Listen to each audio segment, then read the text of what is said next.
Welcome to the Grow Well segment of We Work Well. May I see, if I could imagine seeing you with the lights, how many people is this your first We Work Well event? Oh, quite a few, okay. So I want to explain a bit about what you're doing in this room. One of the pillars of We Work Well is Grow Well, and it's education. And in the past, it's been common to, have a speaker come and talk to you for an hour, which has benefits, but I feel like there's so much brain power in these rooms. When we have 100 people with the experience that we have with us, we like to leverage that. And so we do different activities at We Work Well that are usually group-oriented and everybody gets a voice. Today we're staging something a little bit different, which is a bit of a debate based on the fact that, what is the point of us being here? We're buyers and suppliers meeting together. We get to work together. We have to make win-win situations for each other.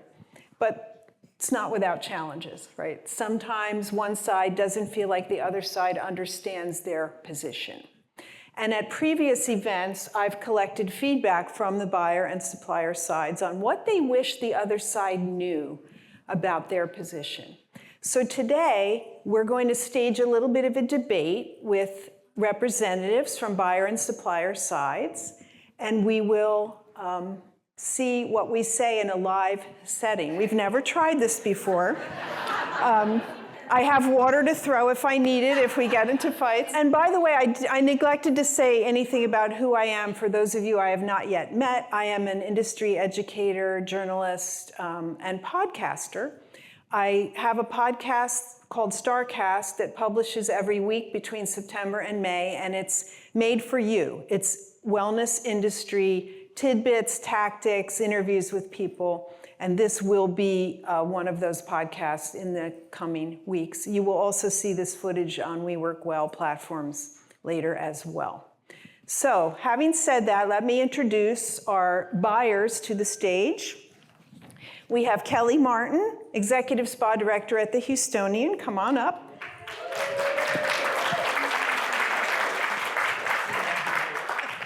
And Amy Williams, Director of Spa Operations at the Breakers.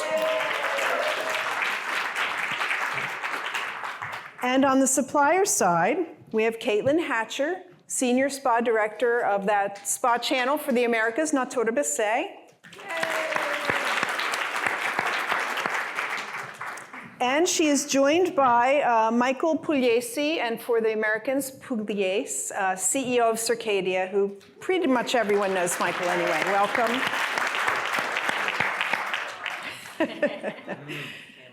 So how this will work is that I have, as I said, collected tidbits from prior conversations between buyers and suppliers.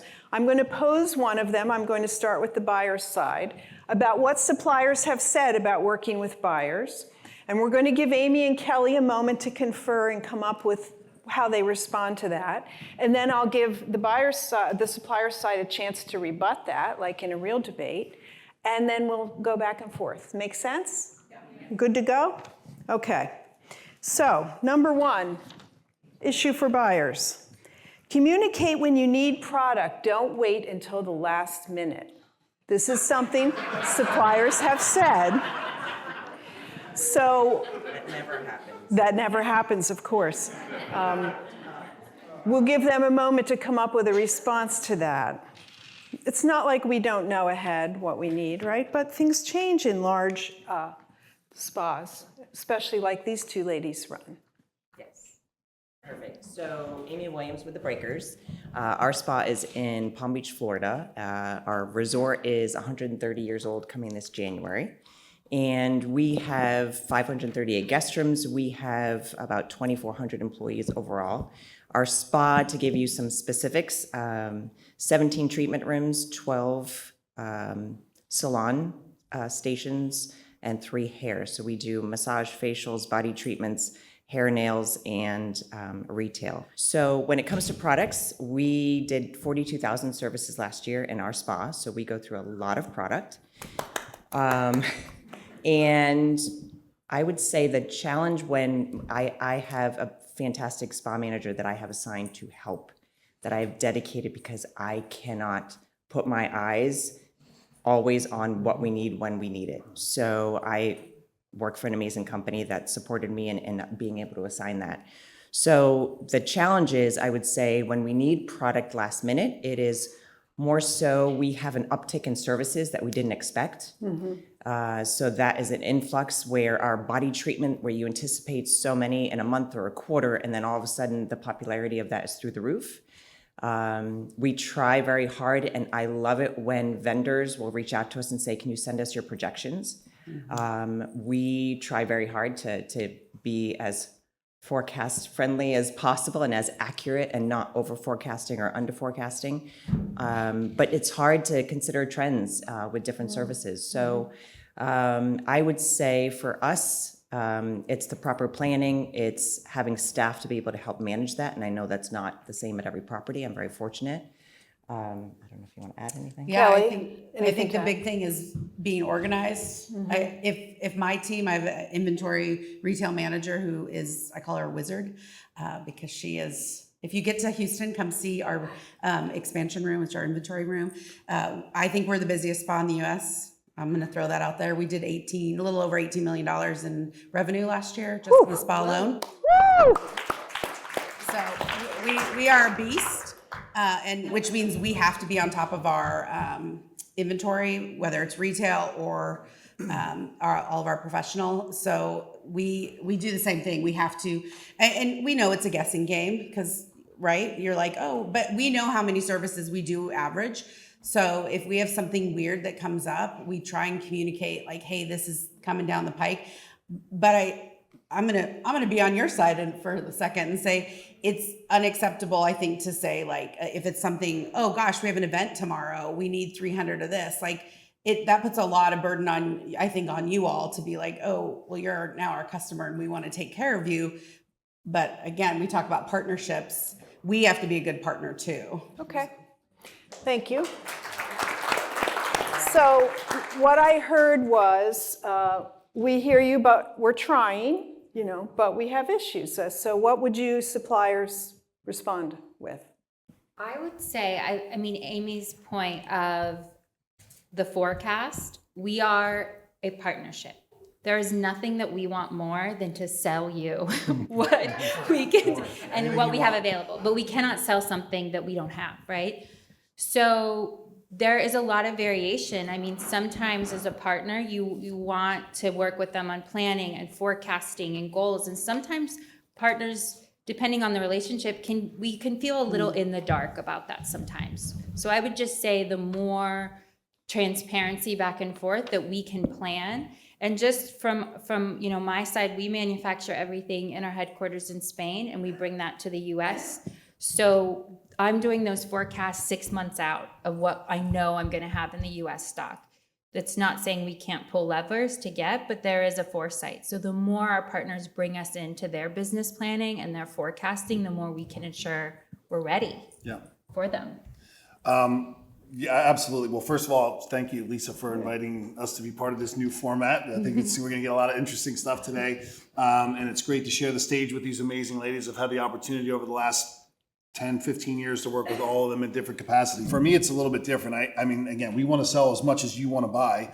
But the truth is that the projections and the forecasting, it's important so that we have inventory in-house. If we have our own manufacturing operations, you're importing stuff from overseas, we're domestic here, we make everything under one roof. So if you need it, we have to make sure that we have the raw materials, the packaging to be able to supply that. But a little bit of a different take, like that's on us. Like we need to have everything in-house. So no matter what, no matter if you have an absolutely stellar month, quarter, whatever it is, we'll have all the supply on hand to make sure that we can help to scale that part of the growth. So it's not as big of an issue for me. We have other issues I'm sure we'll get to here.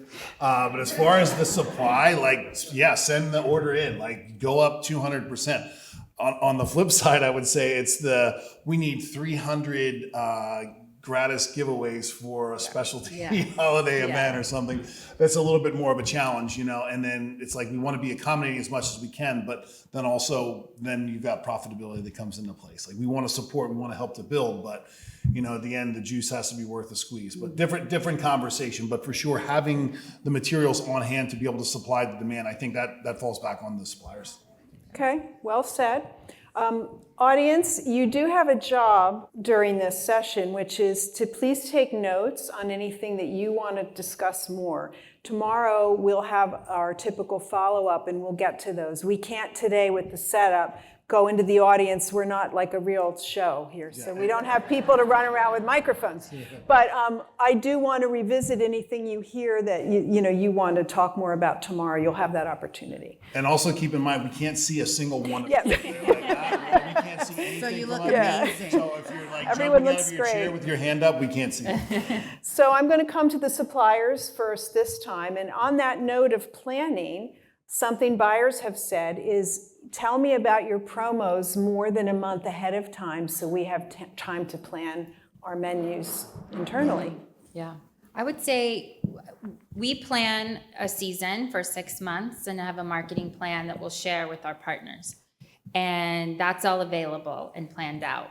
One thing, it's that fine line of you plan out and then you're in real time and reacting, just like we're talking about, to what's happening in your spa, what your guests are saying, something that comes up for an event last minute. So we find the sweet spot in that is sending, meeting, planning out, but then sending something every month that's reinforcing and delivering again what that promo is that month. So I completely agree. It needs to be planned out for a season so we can do our forecasts and plan everything accordingly. But we find there needs to be an ongoing monthly reminder of what it is. Yeah, for sure. I mean, and at Circadia, we have 100% been guilty of, okay, this is the promo and you're going to get it like on the 1st. And that's the feedback that we've heard from, not just the buyers here, but, all of our partners that we've worked with is that we need it sooner. And I think that's just part of the growth that we've experienced and being able to scale the business is that you need to have an annual marketing calendar. This may come as a shock. We're celebrating 25 years in business next year. This is the first time I've seen an actual spiderweb marketing calendar that's international across everything. So it's taken this long to actually get to that point. But again, we know that if we have unique initiatives that we don't necessarily want you to know about too far ahead of time or anybody else that you might be working with, those are going to come kind of seemingly last minute, but there's purpose behind those. The stuff that we know that you need to plan for, hopefully you're going to get at least a quarter, if not more in advance. Fair enough. Or we're trying to. Let's just say we aspire to. It doesn't always happen that way. Kelly and Amy, what do you say to that? How do you plan your promotions when you're not really sure what your vendor support will look like? So I do a roadmap that is written not in stone. It's a fluid document that's always open on my computer, and I've already started. I'm into next year. I'm a planner, so I have to be with $18 million. We have to plan. But, and I will say that just for the record, these are both my partners up here. So, So she's in a lot. She's gonna be careful. We're going to be careful Just too. being kind. Yeah, I have a roadmap. If you come to me at the end of November with December promos, I can't do it. My marketing's already out, whether it's in-house or just internally with our staff, because we have to plan. So we're working on February, March right now, which I feel like I'm a little behind, which sounds funny, but I have that roadmap and I communicate with Katlyn and our rep, Hannah, all the time. Hannah has my roadmap and it changes all the time, but I'm constantly making notes in it. I'm making notes for future months. This is a great promo. So we sometimes do promos later. If something comes at the end of, say, this month for December, I can't run that for December, but I'll be like, oh, that'll be great for Mother's Day. So I'll hold it. So we may get the special now and hold it because I can't flip that quick. So for us, I need a 6-month roadmap or at least I get it. If it's new products and things that you want to launch, tell us, hey, we've got something big on the horizon. So you'll want to do a placeholder there. Then at least I know. And you can say kind of, hey, we're launching maybe a new, I can't think of anything, like a serum or something, but it's going to be kind of focused towards collagen or something like that, that we at least know, okay, that's a placeholder. I don't need to know exactly what it is, but I can hold it. Because if it's the month before, forget it. I'm making a note, Kelly. We've Okay, got thank you. something big on the horizon. Got it. Clear expectations. I wrote down 3 things to add. I have had challenges with GWP for marketing. So the vendor will say, this is what we're going to be doing for the month of March, and the product arrives halfway through the month. And I've already worked with our marketing team and built everything ready to go, but now we can't. So I've actually, on the reverse, backed out of doing that, wait for the shipment, even though I've communicated with the vendors, we need your product when you say it's coming to us to promote it for that, because their marketing that they have, which is beautiful and a lot of energy, time, money have been put into it, we can't launch that, we can't use that. So we're in turn trying to create something ourselves. So because of that and a few other things, I pre-scheduled monthly meetings at a minimum with all of my vendors, that they have their team, we have our team, including our purchasing department that are in on those conversations, and those have been very successful. We can talk about not just what's new and upcoming, but end-of-life products. So we're living in our menu, in our services for massages, facials, body treatments, and when you say this product has an end-of-life next month, it's in our protocol. So I have almost 100 team members, and now I have to train them on a new specific protocol and what is it, what's replacing it. So farther out communication, but I find that those monthly meetings definitely help. More is shared, it's a more intimate group and an environment. But that would be it for Yeah, I think communication. It's communication is key. If you're not having monthly meetings with your partners, even if it's just a quick touch base to be like, how's this working? How's that? What's coming to end? Or we see this on the horizon.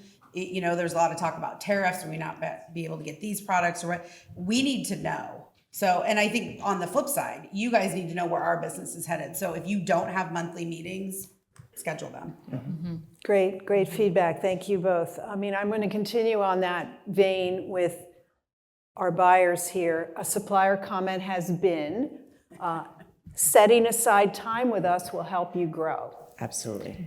And I know suppliers sometimes have a hard time getting on your schedule or getting in front of you or whoever makes buying decisions. How do you feel about that? For me, you just have to make time. You have to, like a standing meeting for me is good because my schedule is very, very full. And if I know it's on my calendar, if you text me and say, I'm going to call you this afternoon. Katlyn and I played phone tag last week for 4 days. Yeah.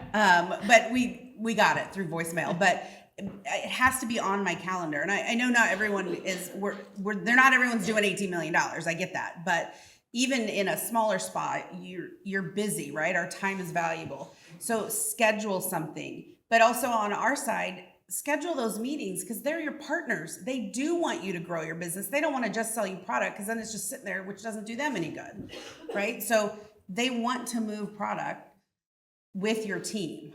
So you have to look at it as a partnership and not like, oh, I've got these vendor meetings. No, they're partners because that's going to grow your business. Right. So meet with them. We're all working towards the same goal, Yeah. right? You want to sell your product, we want to sell your product. So, with integrity, with trust, with respect in all of our partnerships, being forthcoming as quickly as possible, sharing information. If you want or request a 5-minute meeting, make it 5 minutes. So I had a vendor pop in last week and tell my front desk, I just need to see Amy for 5 minutes. I know it's not going to be 5 minutes. So, and to Kelly's point, your time is valuable. We have our teams to manage as well. And to me, my favorite saying is what gets scheduled gets done.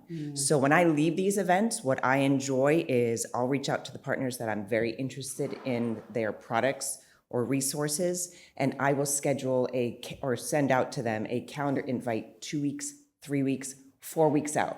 It doesn't matter. The business may not happen tomorrow. It may happen 3 months, 4 months, a year from now. But if I'm interested, I want to make sure that I schedule that time because inevitably, even if you have to bump it to the next day, but it's on your calendar and you'll get it done. So that is important. The pop-ins, I don't mind the pop-ins. If I'm available, I will. I don't. Don't pop in on the I don't. Houstonian. Don't cold call me. pop. Don't. Just don't. However, this may be another topic. However, I think it's on the list further down. Yeah. probably. But I will say, if you have something to drop off, it does make it to us. If you have information, if you're a new vendor that we don't have in our spa, I like it that you're taking the time to come in, to see the brands that we have, to see our brand, to see what our story is all about. Because I love to talk to, which I did this morning, to vendors about this is our story. This is what we're looking for. How can you complement the menu? How can you complement what we have in retail that maybe we don't have in services? And that's where I rely on you to provide that information and support. But if you're gonna, don't pop in. I'm not a cold caller. Don't pop in on me. My front desk is like the gatekeepers, and then I have a whole leadership team that will stop you also. Okay, So don't try you it. won't get me. I'm sorry. Not even Also, close. do some research if you do pop in, because really quick, I had a vendor come in. Yeah. I had no idea who this person was. And clearly they did not do, not that I'm anybody, but if you Google me, They you didn't know that- who you were. Well, but they should know that I was the chair of iSpa, right? I'm just the immediate past chair right now. He came in and he said to me, I happened to be downstairs, so they couldn't stop him.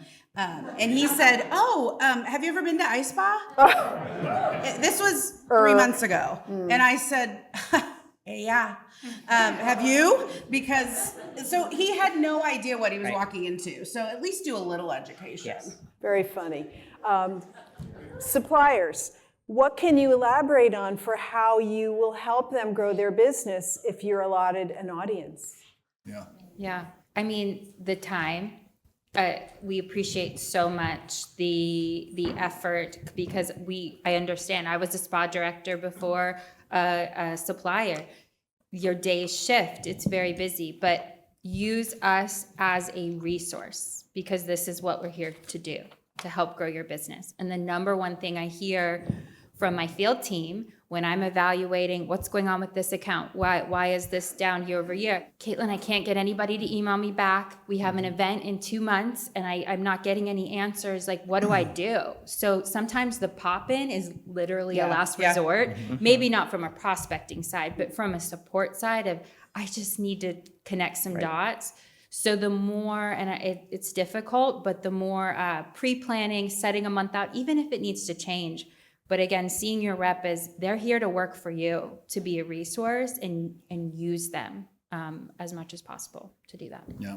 I mean, we know how busy you guys are. I mean, it's absolutely insane. Some of you in the audience, like, you're covering and doing so much more than what your actual job title says. I mean, some of you, I see you, you're working the front desk sometimes when someone calls off. So we know how precious and valuable your time is.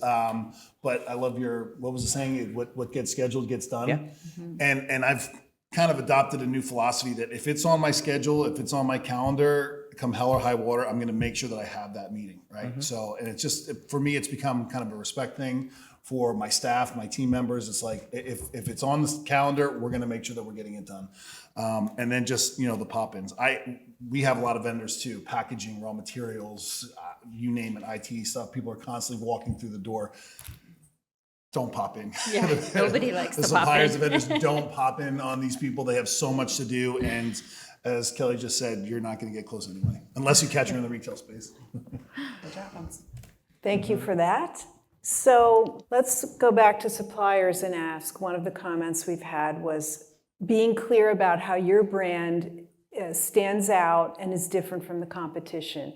That's having your story together. Can you speak a little bit to how you make sure that happens? So this was a huge challenge for me and my team for a long time because we have so much history and legacy. I mean, again, 25 years is, it's hard to get to 25 years, but even the things that, built the company, and I won't bore you guys with the whole backstory, but my grandfather started this company, and before that, for decades, he was making products for other brands.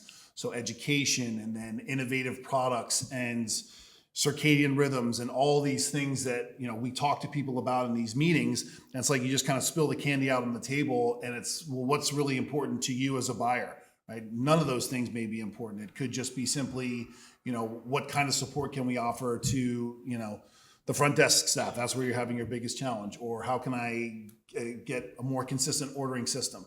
So we developed the pillars of the brand, and it's just really 7 things that are the standouts that we have. And it's community, it's all the things that we, you know, just talked about, education, the legacy, the history of it, but being really clear about the message of who you're there to serve, right? We're there to serve the partners, right? When you get laser focused on serving your clients and your partners, then, you know, it's really hard to not be successful if you make it the driving force behind what it is that you're doing. Yeah, and I would say for us, it's really, the time is so valuable that we get. I know training time is difficult, schedules are difficult, getting everyone in one place. So we take a lot of pride and are really focused in how we're using that time to set up the training, to present ourselves in a way that's going to best represent the brand, to tell the story of the brand, reinforce the pillars, and then deliver a really highly engaged, you know, amazing training experience for your team, because that's so important for understanding who the brand is and who you're working with and how we can be successful. So we're really laser focused in that and how we lay out that experience. And then for us too, it's anytime, and I mean, I'm sure the same for you, anytime you can bring someone in. So we do boot camps at our headquarters. We bring people to the headquarters in Spain, but if we can get you into the world to really showcase how it all comes together and your team, that's an incredible way to Great. showcase. Thank you for that.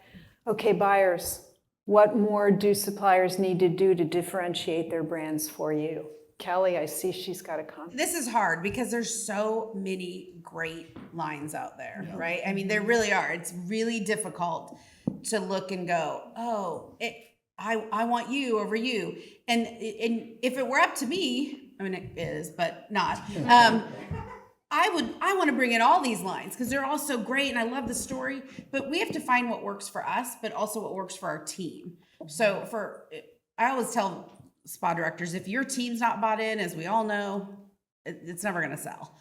And they're not going to use it and it's going to sit on your shelves. But I think it's learning the history of the brand, so promoting that, but also what does set you aside, because everybody's got eye cream. Just to say like, oh, we have vitamin C. You remember a couple of years ago, vitamin C was like the thing. Everyone's like, oh, but ours is encapsulated. And you're like, I'm a spa director. I'm not a scientist. I don't know what all of this means, right? So what sets it aside? I want to know that, but I want to know what the education looks like. How often I'm going to see you, because I want to see you, especially where I'm at now. I get it when it's a smaller market, but for here, I want to see, how often are you going to be in our area?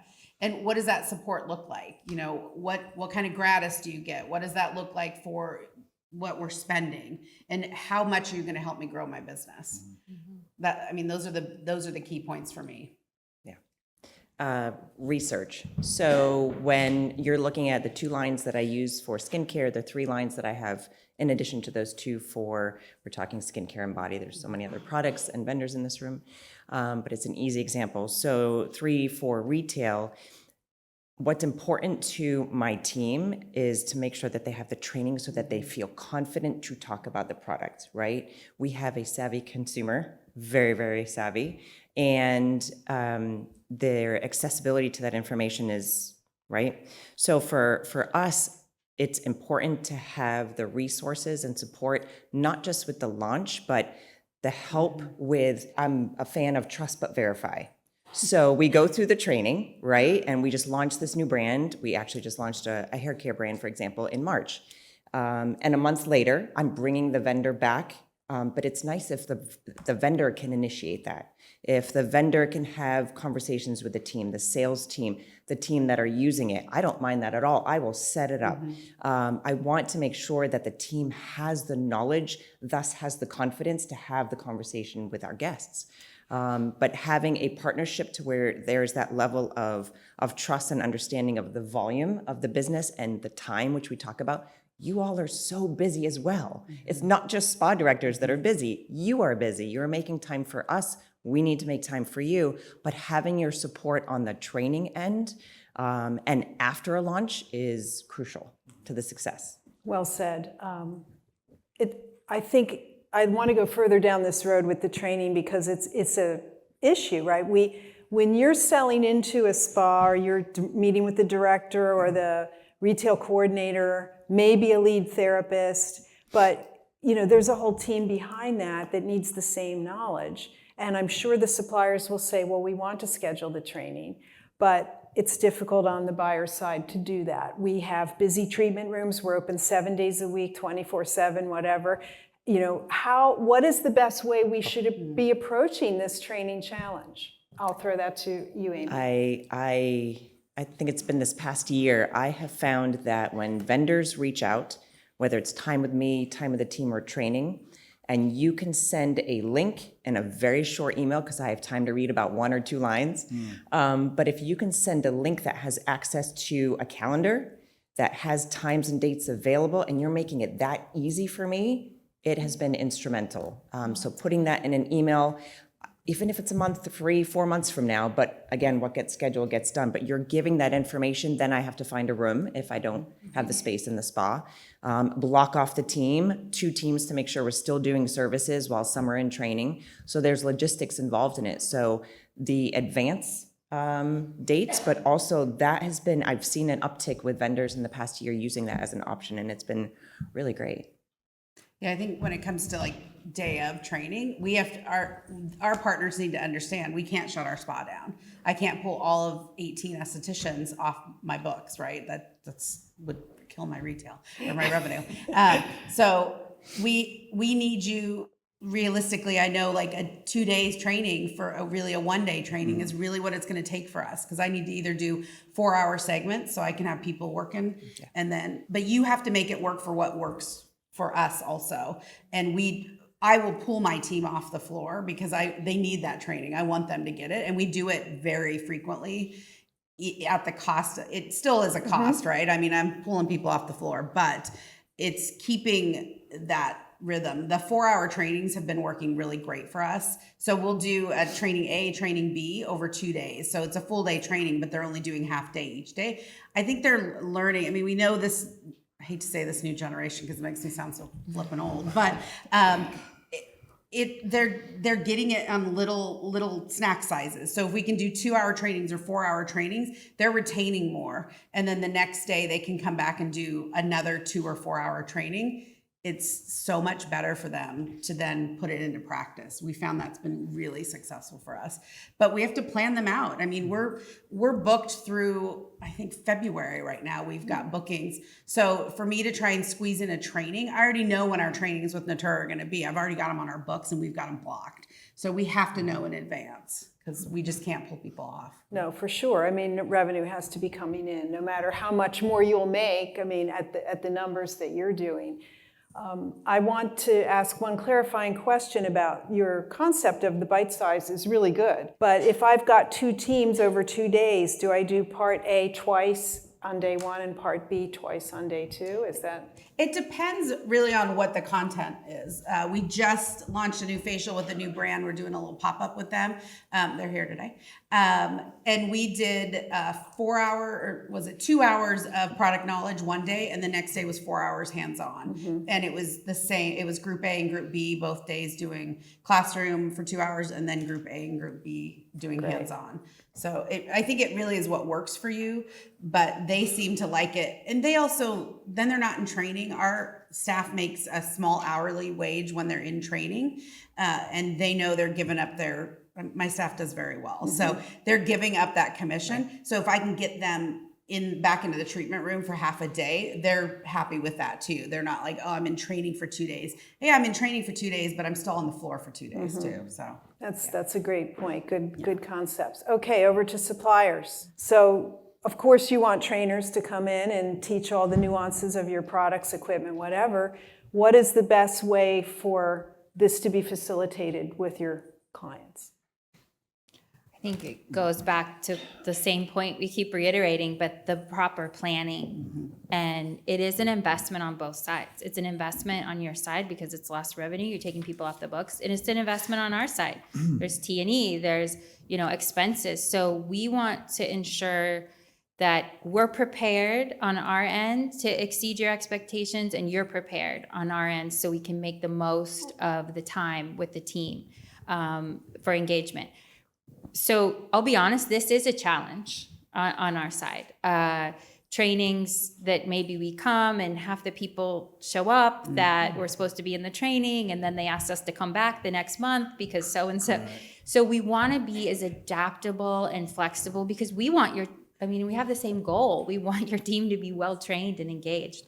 But it can be very challenging because just like you, we have a budget too of what those expenses are and how we allot for them. And so just being really strategic so we can make the most of the time together to drive sales for everyone, and that takes planning. I think it's the biggest challenge, right? So it's getting a plan together, having everybody in attendance that we expect to be there, and also knowing who we're going to train, right? Is it the estheticians? Is it the massage therapist? Is it the dual esthetician massage therapist that most of the time they're doing massage, not aesthetics? Is it the front desk staff? Because then you're going to be able to tailor, the presentation and the education and the time accordingly.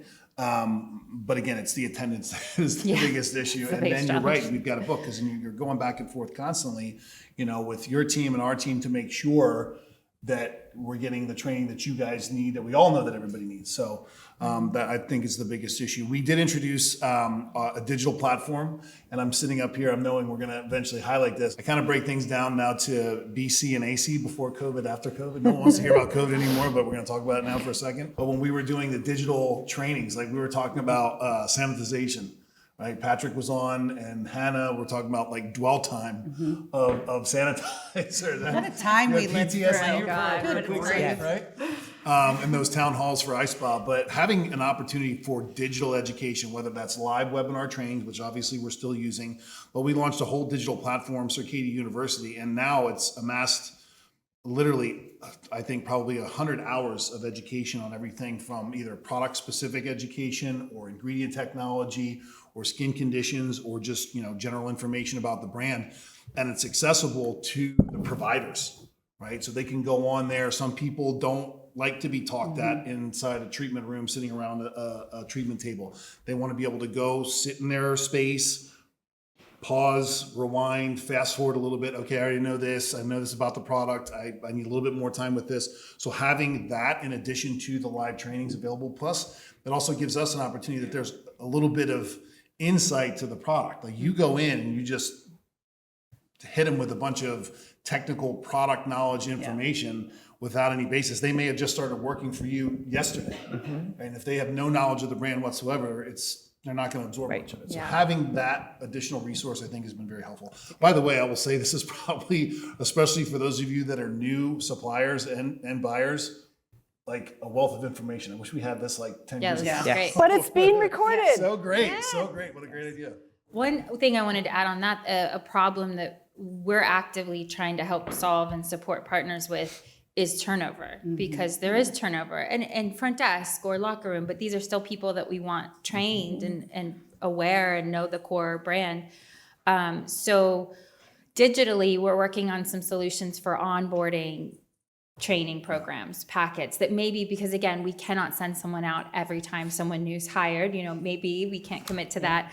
But we want to ensure that there's a way we can help support that and get someone, have access to materials, because that's a key point too. After the training happens, when something comes up, where are they going to access a quick reference of what they learned, or they wanted to see that again to make sure they have it all live somewhere that's accessible. Yeah, we can't expect them to like one presentation and then they know everything. And then it's it's an gone. ongoing process. Yeah. I think the digital platforms, that's one good thing that's come out of COVID, Yes. Yeah. is that Absolutely. everyone's really expanded on that. And I get it. If you have a smaller line, or say it's a jewelry line, and you're hand making it, you're not going to go out to every client that brings you in all the time. But if you have a small video, and I mean, we can do so much with our iPhones now, you can make a small explanation video that's fun that you can put in front of your, your front desk staff or your to get them aware of the brand till you can get there. I think that's a big thing. We just, I can't even remember what line it was.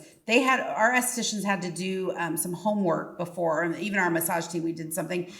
They had to watch certain videos before the trainer came in so that they were prepped and ready to go, because that actually makes it easier because we can get more people in because they've got the base of it before going into the live training. Because I mean, you can't be there all the time, right? You just can't. So I think the videos have been, whether it's live or recorded, have been amazing because it also is accessible anytime. So if you require your team to have so many hours each month, you got to watch at least 1 hour a month. I mean, we do that even with our guest service coordinators, our front desk, because if they're not going to training, they should be. Right. But they have to watch it so they know, because they need to speak. They're speaking to all of our guests that come in, so they need to know about services, product, to the depth not an esthetician knows, but pretty deep. Yeah.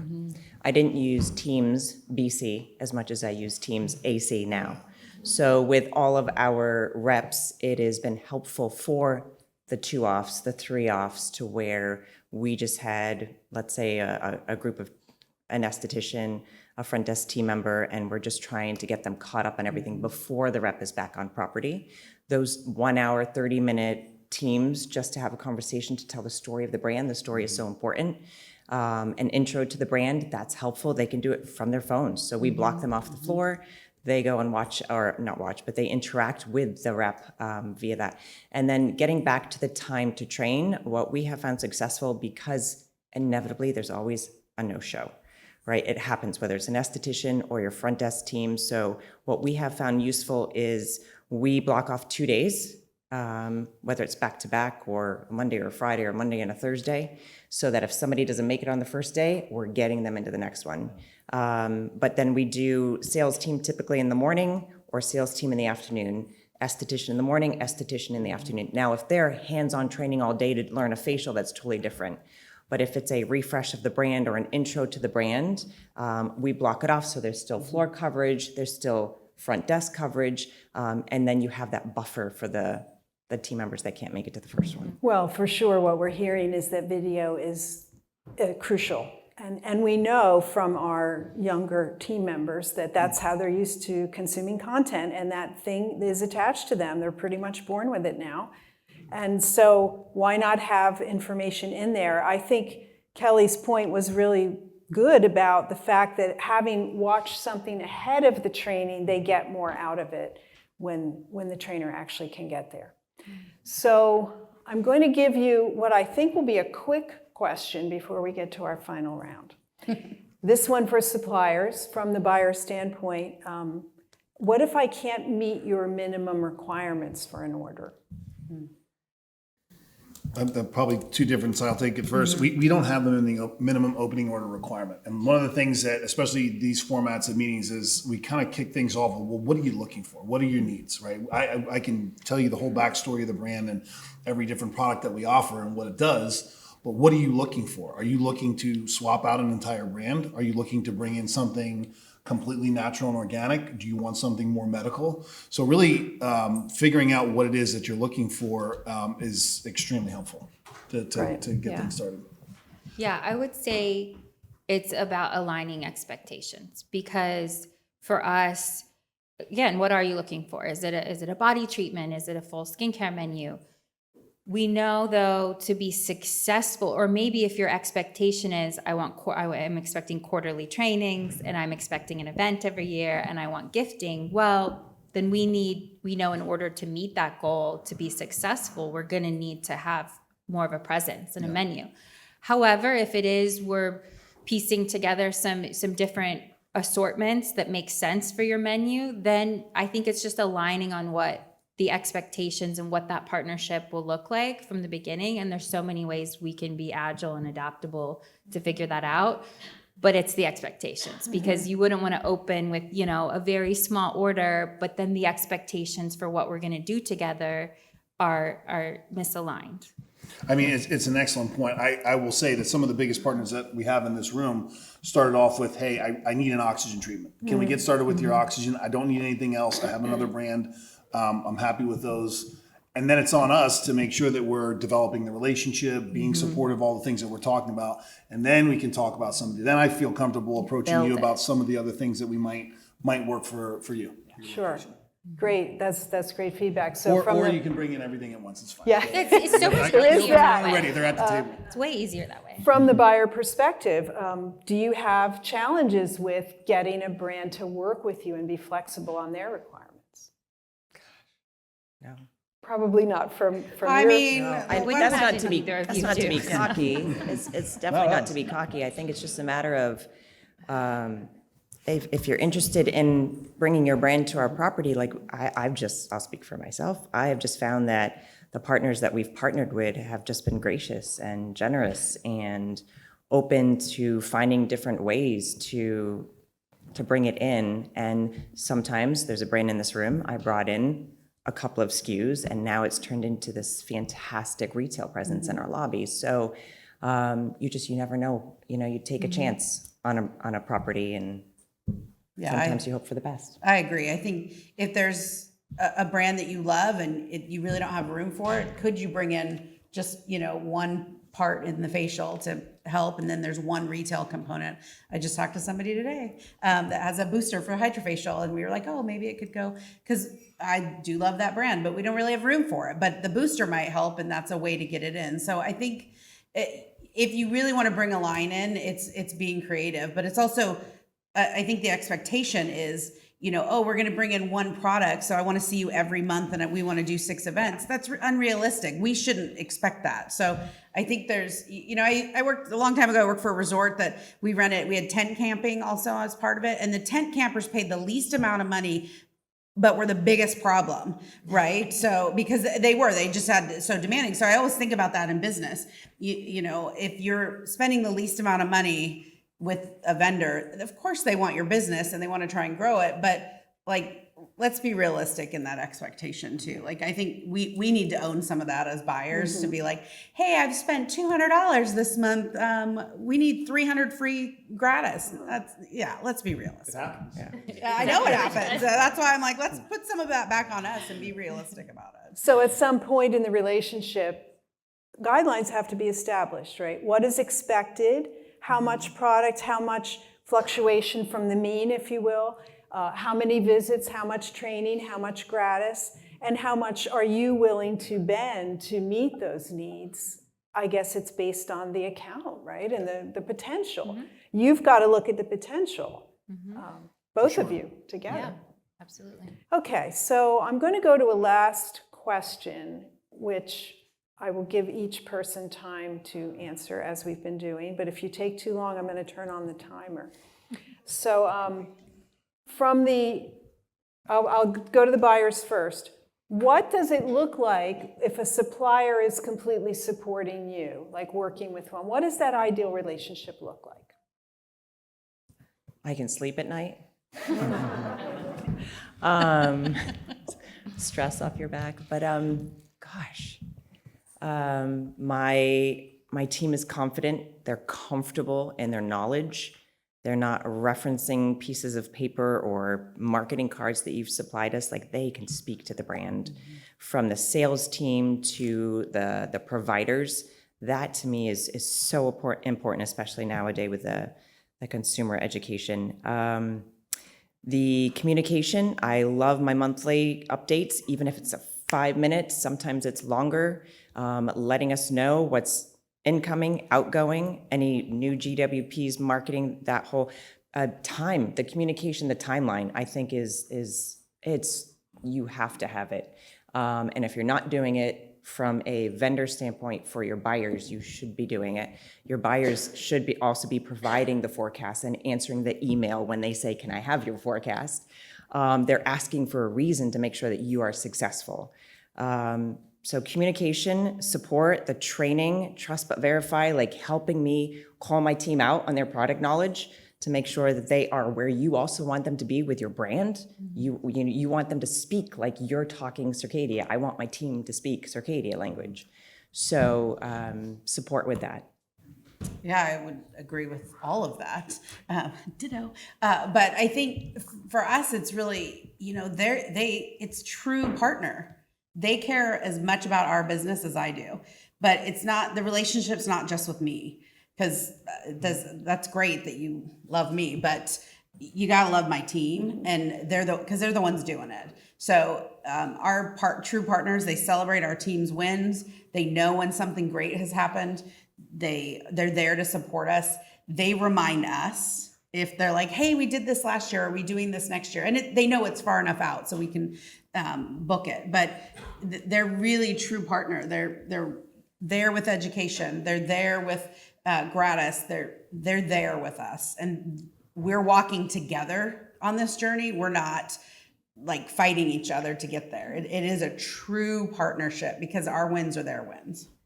Well said. Well said. Okay, over to you, suppliers. What does working with the buyer and really supporting them look like from your perspective? I would say our most successful partnerships are when we are fully integrated into their team. We know their team. I always challenge my team to find the key influential person, because sometimes the most influential person is not, no offense. Yeah, no, it's not us. It's not us. It's not always the leader. It might not even be the lead.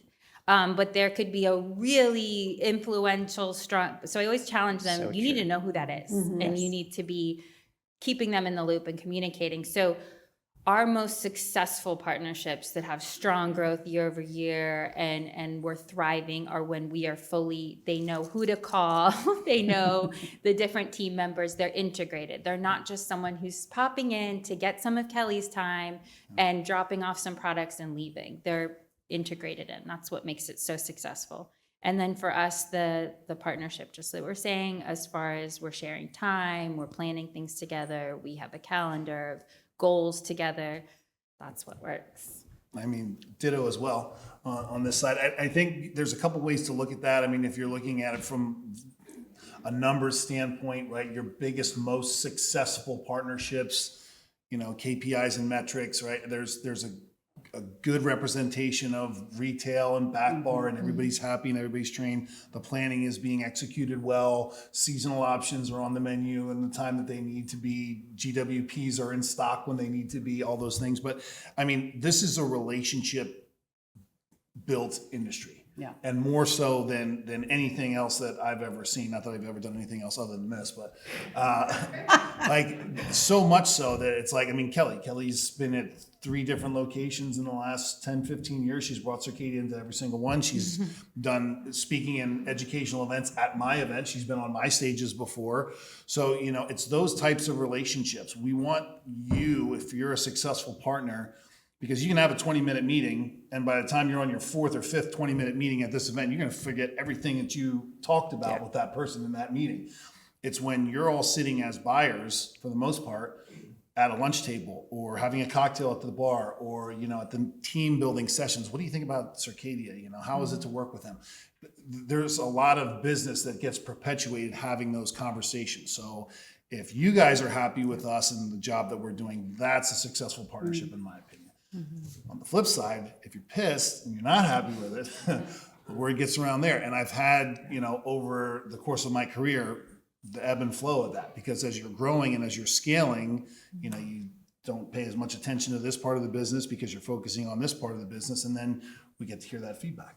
I think that's a good point, though, really quick to say your highest grossing partner may not be your best partner, right? And I think that's the same for us. I think on our side, our most attentive, you know, oh, we sell them great. We, you know, it retails really well, but they're a crappy partner to us. That's not, I don't want that. I want a great partnership. Super feedback. I'm going to give each of our debaters up here the opportunity to give us one word that is the most important word in this whole working together concept. Who wants to go first? Katlyn. Collaboration. Okay, I love it. That's why I wanted to go first. I really wanted to go first this time. One word, Michael. Can you do it? Come back to me. Collaboration Come back is to my you. word. I'll come back to you. Collaboration is the Kelly. new competition. I would say communication. It's a two-way street. Right. Yeah. Follow through. Okay. I would just say understanding. Just be understanding of everybody's time, gracious of everybody's time, and just know that just because you're here doesn't mean you're going to bring the entire line in, or, that's not the expectation, but being a little bit more understanding in these meetings. And I know for those of you that are the new attendees here as buyers, again, I can't see any of you, so I don't know which side you're on. This is a long game. It takes time. There's people in this room that I've worked with have been around for 10 years, haven't bought anything. I think they might now. It does take some time, so just be patient. That's good advice. Well said on everyone's part. These are relationships that are, as Michael just elaborated, for the long term. Because we're people, and this industry is very people-driven. We touch people, we work with people, and those relationships are more important than they might be like in the automotive business, right? So if you are new to this game, yes, please be patient and understanding, but I think you've got a lot of great information up here, and I want to thank so much for them being put on the line today like this. And we're still friends. No one was prepped ahead on what they were going to be asked, and they willingly came up here and shared what I hope was really relevant and real information. So thank you to everyone for your attention. Please come tomorrow to our session with some thoughts so we can continue this conversation, and thank you all for attending. Thank you.